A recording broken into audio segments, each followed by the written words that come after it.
सोलापूर शहरातलं इलेक्शन आता शेवटच्या टप्प्यावर येऊन थांबलंय. ज्या पद्धतीनं सुरुवातीला भारतीय जनता पार्टीच्या मुलाखती सुरू झाल्या, त्या मुलाखतीत त्यानंतर आमदार देवेंद्र कोटे यांनी स्वतःहून सांगितले की आमच्याकडं 1200 लोकांनी मुलाखती दिलेल्या आहेत. एवढ्या मोठ्या प्रमाणात लोकांनी मुलाखती दिल्या असताना सुद्धा त्यांना, तुम्हाला सगळ्याला माहिती आहे की कित्येक प्रभागामध्ये बाहेरून उमेदवार आणावे लागले. त्याचे उदाहरण मला सांगायचंच म्हणलं तर प्रभाग 7 मध्ये पूर्वी नाना काळे हे राष्ट्रवादी काँग्रेस मध्ये काम करायचे. चेतन नरोटेंना पाडण्याकरता चेतन नरोटे यांच्यासोबत असलेले सहकारी काँग्रेस पक्षात काम करणारे बाबा करगुळे, जॉन फुलारे, अजून विनोद भोसले यांना पक्षामधनं त्यांनी घेतलं. 50% उमेदवाऱ्या त्यांनी आदर पक्षात दिलेल्या आहेत. गणेश वानकर असतील प्रभाग 6 मध्ये, किसन जाधव असतील, राष्ट्रवादीचे नेते म्हणून ते फिरायचे. म्हणजे जिथं जिथं एखादा उमेदवार निवडून येण्याची क्षमता ठेवत आहे तर तिथं त्यांचा निष्ठावंत कार्यकर्ता बाजूला ठेवला आणि त्यांनी सांगायचं की आमच्याकडे 1200 मुलाखती झाल्या. 1200 मुलाखती झाल्यानंतर सुद्धा भारतीय जनता पार्टीची लिस्ट बघितली तर त्याच्यामध्ये 50% उमेदवाऱ्या देवेंद्र कोटेंनी आदर पक्षातल्या लोकांना दिलेल्या. त्याच्यावर कहर झाला. प्रभाग क्रमांक 20 मध्ये MIM मधनं जे गेल्या वेळेस कॅन्डिडेट लढला अशा कॅन्डिडेटला त्यांना उमेदवारी द्यावी लागली. ह्यापेक्षा दुर्दैवाची गोष्ट नाही. एकीकडे MIM ला कडाडून विरोध आहे अशा पद्धतीनं बोलायचं आणि MIM मधला कॅन्डिडेट तिथं बहुसंख्य मुस्लिम आहेत आणि तिथं तू कॅन्डिडेट चालतंय, या गोष्टी लक्षात आल्यानंतर MIMच्या कॅन्डिडेटला उमेदवारी द्यायची. ही दुतर्फी भूमिका निष्ठावंतांना तर आवडलीच नाही. पण तुम्हाला सगळ्याला माहित आहे की या उमेदवारांनी यांच्या हयातीमध्ये कधीच नरेंद्र मोदी साहेबांना, नाना काळेंनी जर बटन दाबलं असेल तर नक्की भारतीय जनता पार्टीच्या कार्यकर्त्यांनी त्यांचं काम केलं. उभ्या आयुष्यात देवेंद्रजींचं काम जर नाना काळेंनी किंवा या लोकांनी एकदा जरी केलं असेल तर, पण मी तुम्हाला माहित आहे आम्ही युतीमध्ये असल्यापासून नरेंद्र मोदी साहेबांचंही आम्ही काम केलं, एकनाथजी शिंदे साहेबांचं युतीत विधानसभेला काम केलं, देवेंद्रजींचं पण काम केलं. म्हणजे ज्यांनी आयुष्यभर पार्ट्यांना शिव्या दिल्या, भाजपला शिव्या घातल्या, भाजपचं काम करणाऱ्या कार्यकर्त्याला त्रास दिला, त्यांना कित्येक ठिकाणी मारहाण केली, दमदाटी केली, अशाला बक्षिसी म्हणून देण्याचं काम त्यांनी केलेलं आहे. हा विषय राहिला त्यांच्या पक्षातला. पण खास करून त्यांनी ज्या पद्धतीनं प्रभाग 7 मध्ये मराठा समाजाचं नेतृत्व असलेलं संतोष भाऊ पवार, तुम्हाला माहित आहे आज राष्ट्रवादी काँग्रेसचा नेता म्हणून ते शहरभर फिरतात. मी शिवसेनेचा जिल्हा प्रमुख म्हणून शहरभर काम करतो. आज प्रभाग 7चा जरी मी उमेदवार असलो तर तुम्हाला माहित आहे शिवसेना म्हणून मी पूर्ण जिल्हा प्रमुख या नात्यानं शहरामध्ये काम करतात. हे चेतन नरोटे असतील, हे धनगर समाजातनं येणारं नेतृत्व आहे. ह्या चेतन नरोटेंना आनंददादा चंदनशिवे हे दलित समाजातनं येणारं नेतृत्व. हे नेतृत्व बाहेर आलं नाही पाहिजे, या नेतृत्वाला दाबून टाकायचं हे कोटे परिवार कायम करत आलेलं आहे. ह्याचे उदाहरण आपण बघितले.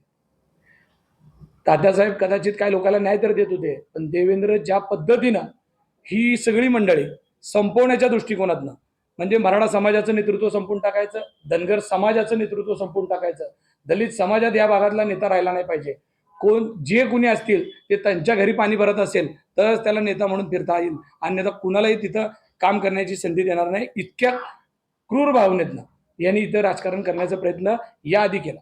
तुम्हाला माहित आहे या भागात सगळ्यात तालमीचं राजकारण करत असताना एकदा 2012ला राजाभाऊ खराडेंना पत्रा तालमीला वापरलं. 2017ला मंगळवेढा तालीम आम्हाला सगळ्याला कोटेंनी वापरलं, देवेंद्रनी वापरलं आणि आता पुन्हा एकदा नाना काळेंना वापरून पुन्हा माझ्याशी त्रास देण्याचं काम सुरू आहे. म्हणजे जर नाना काळेंना त्रास आज निवडून आणायचं असेल तर मागच्या इलेक्शनमध्ये 17ला त्यांनी कुणाला पाडलंय? नाना काळेंना पाडण्यामध्ये देवेंद्रचाच हात आहे, बरोबर ना? आमच्यावर होते त्यांनी. मग आता कुठून तुम्हाला समाजावर प्रेम आले? जाणून बुजून समाजाची मोठी संस्था सपाटे साहेबांची जी शिवाजी महाराज प्रशाला शाळा आहे, त्या शाळेला सुद्धा देवेंद्रजींकडे प्रशासक लावण्याकरता जंग प्रचार. म्हणजे समाजातला माणूस समाजात ठेवायचा नाही, समाजातल्या व्यक्तीला मोठं तर होऊ द्यायचंच नाही, पण ज्या काही संस्था आहेत त्याही त्याच्यावर प्रशासक बसून समाजाच्या संस्था गिळूनकृत करण्याचं काम देवेंद्र कोटे करण्याचा प्रयत्न करत आहे. आणि आता त्यांना राजकारणासाठी जी मंडळी लागतात त्या मंडळींना हाताशी धरायचं, त्यांना लागणाऱ्या लोकांना ताकद देण्याचा प्रयत्न करायचा आणि त्यांना नकोसं झालेल्या माणसाला पूर्ण संपवून टाकायचं, अशा पद्धतीचं राजकारण चालू आहे. माझ्या पक्षात परवाच काही मंडळींनी प्रभाग 7 मधल्या प्रवेश केला 3 दिवस ते माझ्यासोबत फिरले, माझ्यावर रॅलीत होते, माझ्यावर फिरले. लोकशाहीत इलेक्शन झालं असतं तर त्यांना कुणी अडवायला नाही पाहिजे होतं, पण दुसऱ्या दिवशी पोलिसांनी त्यांना घेऊन गेले, तिथं दिवसभर बसवलं, काही कारवाई नाही केली. परत दुसऱ्या दिवशी सांगितलं तू उद्या सकाळी 8 वाजता येऊन बसायचं. त्या पोराचा प्रवेश करून काल रॅलीमध्ये त्यांना फिरवण्याचं काम झालं. समाजाचं सांगायचं तर काल तुम्ही बघितले असेल त्यांच्या रॅलीमध्ये एकीकडे बाराबंदी घालून ते शिवसेना पक्षाला विरोध करण्यासाठी भारतीय जनता पार्टीचा प्रचार उमेदवारांबरोबर बाराबंदी घालून फिरले. बाराबंदी कधी घालतो आपण? सिद्धरामेश्वरच्या यात्रेत त्यासाठी खूप महत्वाची पवित्रता आहे. ते घालून त्यांना कुणाला खुश करायचं होतं? लिंगायत समाजाला खुश करायचं होतं. लिंगायत समाजाचं नेतृत्व उत्तरमधलं संपवण्यासाठी रात्रभर षड्यंत्र करत बसणारी तुम्ही मंडळी, लिंगायत समाजाला तुम्ही काय बाराबंदी घालून खुश होणार आहे? जो समाज इथले सगळी व्यवस्था चालू शकते एवढी शक्ती असलेला समाज आहे आणि त्याला तुम्ही काय वेडा समजता? कळत नाही लोकांना उत्तरचं नेतृत्व संपवण्यासाठी तुम्ही काय काय गोष्टी करताय. तुम्हाला उत्तरमध्ये यायचं मध्य सोडून पुढच्या वर्षी, म्हणून तुम्ही आज काय काय गोष्टींवर प्लॅनिंग करताय. ते सगळ्या समाजाला सगळ्या गोष्टी कळलेल्या आहेत. मुस्लिम समाजाला तुम्ही ज्या पद्धतीनं एकीकडं द्वेषभावनेतनं बोलायचं आणि रात्रीतनं जाऊन त्यांच्या पुढाऱ्यांच्या पाया पडायचं, त्यांना सांगायचं की ते ठीक आहे मी काय गोष्टीसाठी केलंय, तुमच्या उमेदवारांना रात्रभर पाठवायचं की जावा तुम्ही कॉम्प्रोमाइज करा, तुमच्यासाठी वैयक्तिक मत मागा आणि जाहीर समोर कॅमेरासमोर मुस्लिम समाजाचा द्वेष करायचा. म्हणजे ही भूमिका सगळ्यांच्या लक्षात आलेली. शेवटच्या दिवशी मला हेच लोकांना लक्षात आणून द्यायचं आहे की आपण आता कुणाच्या पाठीमागे राहणार. बघा की आपल्याला कशा पद्धतीनं वेगवेगळ्या समाजाचे नेतृत्व तर संपवण्याचं काम चालूच आहे, पण आपल्या सगळ्यांना माणसात माणूस नाही ठेवणार या भूमिकेतनं त्यांनी काम सुरू केलेलं आहे. काल तर कहर झाला साहेब, इतका मोठा कहर. पालकमंत्री महोदय आणि देवेंद्र कोटे रात्री 2 वाजेपर्यंत सगळ्या लोकांना, बसलेल्या लोकांना 10 वाजता पोलीस काट्या मारून पाठवत होते आणि रात्री 2 वाजता पालकमंत्री स्वतः प्रभाग क्रमांक 5, 6, 7, 15 याची फिल्डिंग लावण्याकरता काय काम करत होते. सगळीकडे एकीकडे पोलिसांना सोबत घेऊन कॅनव्यातनं चुकीच्या पद्धतीचं काम सुरू होतं. रात्रभर पैसे वाटण्याच्या मोहीममध्ये मला वाईट वाटतंय की ज्या लोकांनी सोलापूर सांभाळलं पाहिजे पालकमंत्री या नात्यानं, त्यांना कॅनव्यात घेऊन जाऊन लोकांना पैसे द्यायची वेळ आली. ही परिस्थिती आहे. कार्यकर्ता सापडत नाही, कुणी घ्यायला तयार नाही. अशी परिस्थिती असताना या देवेंद्र कोटेंनी त्यांना दिशाभूल करून या 4 प्रभागामध्ये रात्री कित्येक वाजेपर्यंत बसवलेलं आहे. ह्याचे मी तुम्हाला फोटो सहित ते रात्री कुठं बसले होते, काय काय करत होते हे दाखवू शकतो. त्याचं कारण आहे की खुलेआम आहे त्या गोष्टी.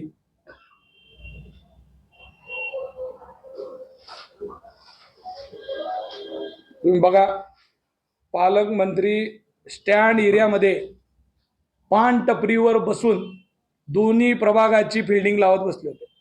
एकीकडे पब्लिकला 10 वाजता फिरायचं नाही म्हणून सांगता आणि स्वतः कॅनवा घेऊन या यंत्रणेचा अशा पद्धतीचा गैरवापर करत बसणार. तर हे बघा, वेलकम पान शॉप वर आपल्या जिल्ह्याचा पालकमंत्री साहेब, मंत्री महोदय साहेब, आपण कधीतरी सोलापूरला यायला पाहिजे, सोलापूरचं पालकत्व घ्यायला पाहिजे. पण तुम्ही 8 दिवस ठाम बसून देवेंद्र कोटेच्या नादी लागून तुम्हाला टपरीवर त्यांनी आणून बसवलंय. या देवेंद्र कोटेंनी, ही वस्तुस्थिती. हे किती सोलापूरकरांना ही गोष्ट पटणारी आहे की रात्री पालकमंत्री महोदय स्वतः बसून अशा गोष्टी करत असतील तर इलेक्शन कुठं जाणार आहे? मला माहित आहे, मी आज ज्या पद्धतीची बाईट देतोय, ज्या पद्धतीचं वक्तव्य करतोय, या गोष्टीमुळे नक्की मला त्रास होणार. मला जेलमध्ये सुद्धा घालतील, माझ्यावर खोट्या केसेस कराव्यात यासाठी कित्येक लोकांना सांगितलं जाते की तू फक्त एक वेळीत लिहून जा की भारतीय जनता पार्टीच्या कार्यकर्त्याला सांगितलं जातं की अमोल शिंदेने तुला दम दिलाय. मी अजून तुमच्या सगळ्यांसमोर आव्हान करतो, मी इलेक्शन लोकशाही पद्धतीनं बिगर पैशाने लढणार आहे. मला मतं द्यायची असतील तर प्रेमाने कामाने द्या. मी कधी कुणाला दमदाटी करणार नाही. मी कुणालाही शक्ती प्रदर्शन करून माझी ताकद दाखवून मला इलेक्शन जिंकायचं नाही, लढायचंही नाही. मला माहित आहे 5 वर्षाची काय कामं केलेत ती उड्या डोळ्यांनी सोलापूरकरांनी बघितलेत. त्यासाठी ते मला मतं देतील, नाही द्यायचं असतील तर नाही देतील. पण मी सांगतो की पालकमंत्री महोदय काल देवेंद्र कोटे कित्येक लोकांना पालकमंत्र्यांना सांगत होता देवेंद्र की या माणसाला अमोल शिंदेने दम दिला. पण तेच पोरगं सांगायला मंत्री महोदय नाही, मला त्यांनी कधीच फोन नाही लावला, कधी बोललं नाही. असं असताना सुद्धा माझ्यावर एक ओळीची फिर्याद देऊन मला उद्या यंत्रणेतनं बाहेर काढण्याचं मोठं षडयंत्र रचलेलं आहे. मीच नाही तर माझ्या कार्यकर्त्यांचंही मनोबल कसलं पाहिजे म्हणून उद्या कित्येक पोरांना सकाळी लिस्ट काढून दिली आहे. निराळ वस्तीतनं कुणाला घेऊन जायचं, अभिमानश्रीतनं कुणाला घेऊन जायचं. असं माझ्याच प्रभागात घडलं असं नाही. गेल्या 8 दिवसात तुम्ही बघितलं असेल कित्येक लोकांना तडीपारीच्या नोटीस आलेत आणि कोर्टाने सांगितले की त्यांना तुम्हाला तडीपार करता येणार नाही, त्यांना मतदानाला दिलं पाहिजे. काही कारण नाही. मी जर एक कार्यकर्त्याचं उदाहरण देतो. 2009ला गुन्हा दाखल झालाय शेवटचा, त्याचा 2009 नंतर एकही गुन्हा नाही आहे. त्या पोराला दिवसभर बसवलंय आणि रात्री सांगितलं 107ची नोटीस देऊन त्याला पाठवलं. जर 2009चा गुन्हेगार छोट्या केस मधला आता तुम्ही त्याला 107ची नोटीस देत असाल तर यंत्रणा काय काम करायला लागली. मग असं जर इलेक्शन घ्यायचं आहे तर मी मागं पण सांगितलंय, तुम्ही यादी घ्या आणि डिक्लेअर करून टाका ना. प्रभाग क्रमांक 9 मध्ये काय घडलं? प्रभाग क्रमांक 9 मध्ये राष्ट्रवादी काँग्रेसचा उमेदवार डायरेक्ट भारतीय जनता पार्टीच्या उमेदवाराला पाठिंबा देतो. कसं होऊ शकतं? काय त्याला दोनच गोष्टी केल्या असतील. त्याला एकतर दहशत दिली असेल किंवा लक्ष्मी दर्शन केलं असेल. लक्ष्मी दर्शन झाल्याशिवाय किंवा दहशती या दोन्ही शिवाय उमेदवारी भरलेला फिरत फिरत असताना तुमचा भाजपचा शेला घालून फिरायला लागला, ह्याच्यात काय घ्यायचं? प्रत्येक ठिकाणी हे चालू आहे. मी प्रभाग 7चं जरी उदाहरण देत असलो तर ही गोष्ट सगळीकडे चालू आहे.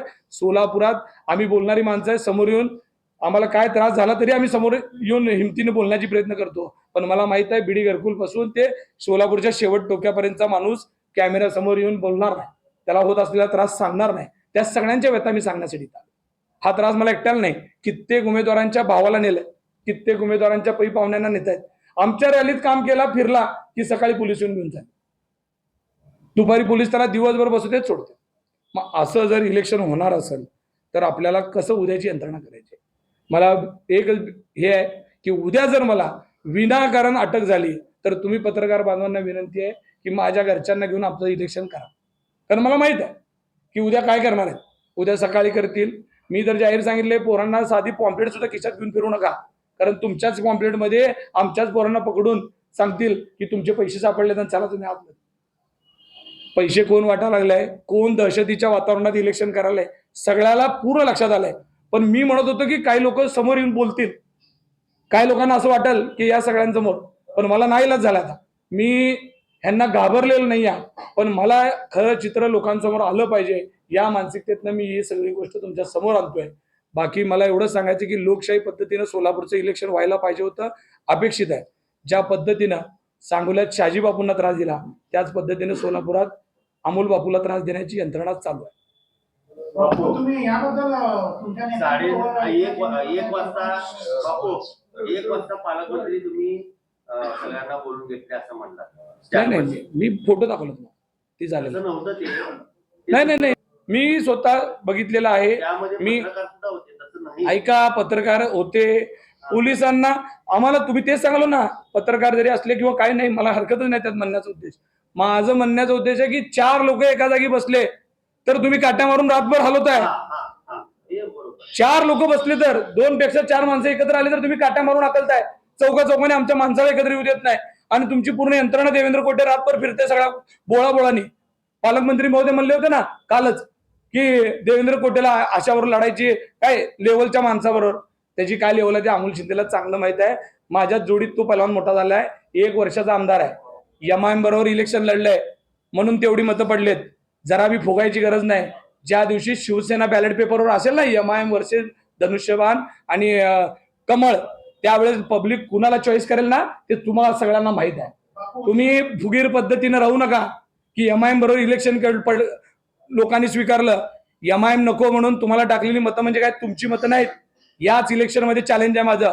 मध्यमध्ये शिवसेना पक्षाचे किती उमेदवार निवडून येतील हे तुम्ही जाहीर सांगतो. तुम्ही काळजी ना मध्यमधल्या उमेदवारांची करावं. तुमच्या मतदारसंघात किती लोक निवडून येणार आहेत? तुमची सासू नाही पाडली ना तर नावाचा अमोल शिंदे नाही एवढं जाहीर सांगतो. तिथंच नेऊन त्याच मतदारसंघात पाडतो एवढं मी सांगतो. लक्ष तिथं द्या. बापू, तुम्ही ह्याच्याबद्दल एकनाथ शिंदेना काय कल्पना दिली का उपमुख्यमंत्री आहेत, तुमचे नेते? मी- असं चाललेलं आहे.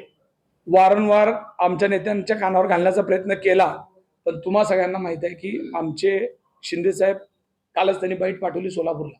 ते किती बिझी आहेत, ते त्यांना व्याप किती आहे, तरी त्यांनी योगेश कदम साहेबांच्या माध्यमातून यंत्रणेला सांगितलं होतं की आमच्या लोकांना हॅरेसमेंट तरी करू नका, बाकी राहू द्या. पण सत्ता येते, सत्ता जात असते. काही खाती तुमच्याकडे असतील, काही लोकांना पालकमंत्री पद तुमच्याकडे आहे. या सगळ्या गोष्टीमुळे यंत्रणा वापरण्याचं काम चालू आहे. आमच्या लोकांच्याही लक्षात घातलेलं आहे. कदाचित आज ना उद्या या गोष्टींचं हे सुद्धा होईल, पण त्यांना फक्त वेळ मारून द्यायची. त्यांना कुठलीही गोष्ट करायची नाही. मी सांगतो ना, मला काही जेलमध्ये किती दिवस घालू शकतात, कुणालाही जेलमध्ये घालणार नाहीत. पोरांना मी विनंती करतो, कुणी घाबरू नका. कुठल्याही सोलापूर शहरातल्या माणसाला जेलमध्ये पोलिस ठेवू शकत नाहीत, कारण गुन्हाच केला नाही तर कशाचं जेलमध्ये घालणार आहे. तुम्हाला फक्त घेऊन चाललेत आणि दिवसभर बसवणार आणि तुमची यंत्रणा तोडणार, एवढंच चाललंय. चेतन मेंबरच्या वार्डात किती लोकांना नेलंय, पूर्व भागातल्या कित्येक लोकांना नेलंय. या सगळ्यांना न्यायचं, बसवायचं आणि त्याच्यानंतर संध्याकाळी सोडायचं. इलेक्शन जिंकण्यासाठी आहे, उद्याचा दिवस, आजचा दिवस यंत्रणा तोडण्यासाठी ही गोष्ट. पण कायदा काय कुणाच्या घरातला नाही आहे. कायद्यात जी तरतूद आहे त्याच तरतुदीने ठेवावं लागेल आपल्याला. पण आम्हाला एकच म्हणायचं की भारतीय जनता पार्टीच्या कार्यकर्त्याला, देवेंद्र कोट्यांच्या चमच्यांना वेगळा कायदा आणि आम्हा सर्व लोकांना वेगळा कायदा का? मी पोलीस कमिशनर एम राजकुमार, कलेक्टर साहेबांना, महापालिका आयुक्तांना विनंती करतो, साहेब तुम्ही कितीही केला तर प्रशासकीय मोठे अधिकारी आहेत, तुमच्यावर खूप मोठी शहराची जबाबदारी आहे. आपण शहरातल्या लोकांना ट्रान्सपरंट पद्धतीचं इलेक्शन लोकांना द्यावं, याकरता तुम्ही प्रयत्न करावा अशी माझी विनंती आहे. कारण तुम्ही सगळ्यांनी काय व्हायला हे 2-3 माणसं असे वागतायत, आमदार एवढा हस्तक्षेप करताय म्हणून बदनाम होण्याचं काम व्हायला लागलं. पोलीस खात्याचं बदनाम होत आहे, महापालिका आयुक्त बदनाम होत आहेत, कलेक्टर यंत्रणा, निवडणूक आयोग यंत्रणा. त्यांची चुकी नाही आहे, कदाचित त्यांच्या मनातही नसेल या अशा गोष्टी, पण त्यांना या सगळ्या गोष्टीत प्रेशर घालून या सगळ्या गोष्टी करायला लावतात. समोर कोण येत आहे, पब्लिक समोर कोण चाललंय, सर्वसामान्य माणसासमोर कोण चाललंय, तर या यंत्रणा चाललेत आणि आपण बसायचं. अहो एवढ्या वाईट पद्धतीने तुम्ही राहताय. तुम्हाला असं वाटतं का की पालकमंत्र्यांनी कायदा स्वतःच मोडलेला आहे रात्री? बघा, 10 वाजता पालकमंत्री, 10 वाजता नाही, रात्री 12 वाजता टी शर्ट घालून तिथं बसले होते. त्याचे फोटो मी तुम्हाला दाखवले, कशा पद्धतीने ते घेऊन बसले होते, ते का बसले होते सगळ्याला माहित आहे. कारण आमच्या सगळ्या पोरांना पांगवायचं, आमच्या पोरांना पळवायचं. आनंददादा चंदनशिवे हा दलित चळवळीतला कार्यकर्ता आहे, हा पडला पाहिजे याकरता 5 नंबरची बिल्डिंग लावली आहे. अमोल शिंदे 7 नंबरचा उमेदवार आहे, मराठा समाजाचं नेतृत्व आहे, जरंगेंसाठी स्वतःच्या ऑफिसचा बॅनर काढलेला कार्यकर्ता आहे, पक्षाच्या पदाचा राजीनामा देणारा कार्यकर्ता आहे. मी स्वतः, तुम्हाला माहित आहे, मराठा समाजाच्या आंदोलनामध्ये स्वतः सांगितलं होतं की जोपर्यंत समाजाचा आरक्षणाचा विषय होणार नाही तोपर्यंत हे सगळ्या समाजाचे नेतृत्व संपवायचे, म्हणून या सगळ्या गोष्टी चालू आहेत. चेतन नरवडे धनगर समाजातला, त्याला संपवायचं आहे. अशा जे काही पीसी असतील यांनी त्याग केलाय समाजासाठी, या लोकांनी रक्त सांडलंय, वेळ प्रसंगी लोकांसाठी उतरलेत, पण ह्यांना त्यांच्या घरनं कारभार चालवण्याच्या दृष्टिकोनात हे सगळ्या गोष्टी करतायत. तुम्हाला माहित आहे त्यांची पूर्वीपासूनची स्टाईल आहे. महापालिकेतनं चालवायची नाही आहे त्यांना. महापालिका त्यांना घरात बसून बालाई सरोवरमधनं चालवायची आहे, हॉटेलमधनं चालवायची आहे, त्यांच्या ऑफिसमधनं चालवायची आहे. महापालिका ही सभागृहातनं चालली पाहिजे. सोलापूरकरांचा आवाज हा सभागृहात उठला पाहिजे, पण अशी नाही आहे परिस्थिती. म्हणून तर त्यांचे बगलबच्चे निवडून आणण्याकरता सोडायचं आणि लढणारी माणसं जी आहेत त्या लढणाऱ्या माणसांना उद्या महापालिकेत आवाज म्हणून चालू नाही पाहिजे. जी हुजूर करणारी माणसं घेऊन जायची महापालिकेत, आणि अशी माणसं मग काय बी झाला सभागृहात, दादा काय करू, साहेब काय करू, हे विचारून मग सभागृहात बोलणारी माणसं तयार करायची. माझं एकच म्हणणं आहे की ज्या ज्या प्रभागात लढणारे कार्यकर्ते कुठल्याही पक्षात असू द्या, मी शिवसेनेचं म्हणत नाही, आता अशी परिस्थिती झाली की भाजप वगळता सगळीकडे जे पोरं लढतायत, मनापासून कष्ट काढतायत, रस्त्यावर उतरून भांडण्याची भूमिका ठेवतायत, त्या सगळ्यांना तुम्ही चॉईस चांगला उमेदवार करून निवडून देण्याची जबाबदारी आता तुमची सोलापूरकरांची आहे. आता अशा दडपशाहीला जर आपण आत्ता जर ताकद म्हणजे घाबरलो तर येणारा काळ आपल्याला सोलापूरकर माफ करणार नाहीत. म्हणून सोलापूरकरांना विनंती की आपण आता उमेदवार चॉईस करताना या काही गोष्टी प्रामुख्याने बघितल्या पाहिजे. पत्रकार बांधवांनाही माझी विनंती की जे खरं आहे ते तुम्ही दाखवा, जे जळतंय, जे लोकांच्या भावना आहेत त्या दाखवा. मला माहिती आहे इलेक्शन प्रक्रियेत काय गोष्टी होत असतात, पण या सगळ्या गोष्टीत शेवट तुम्ही लोकशाहीचा स्तंभ आहात, त्या लोकशाही जिवंत ठेवण्याचं काम तुमच्याकडे आहे. अहो, आम्हाला एक दिवस जेलमध्ये घातलं, कार्यकर्त्यांना आत घातलं, ही पद्धत बदलून जाईल. उद्या हे पालकमंत्री बघा, आज आहेत उद्या जातील, आमदारांनी हाय नाही, पुढच्या इलेक्शनला काय करायचं? नगरपालिकेत हेच घडलं, त्याचा परिणाम त्यांना आलाय. ज्या पद्धतीने दडपशाही करून नगरपालिकेत इलेक्शन झालं त्याचा परिणाम त्यांनी भोगलाय. तरी सुद्धा ते अजून बी महापालिकेत असं करतायत. येणाऱ्या काळात तर मला वाटतं जिल्हा परिषद पण डिक्लेअर झाली आहे. या सगळ्या गोष्टीत यंत्रणेचा वापर करून आम्हाला अडचणीत आणण्याचा प्रयत्न चालू आहे. बापू, आता तुम्ही आमदारांवर टीका करायला, उद्या परत वर्ण सांगितलं भाजपच्या युती तुम्ही जोडून घ्या म्हणतात, तेव्हा तुमची भूमिका काय असणार आहे? कारण वरचं राजकारण तुम्हालाही माहिती आहे.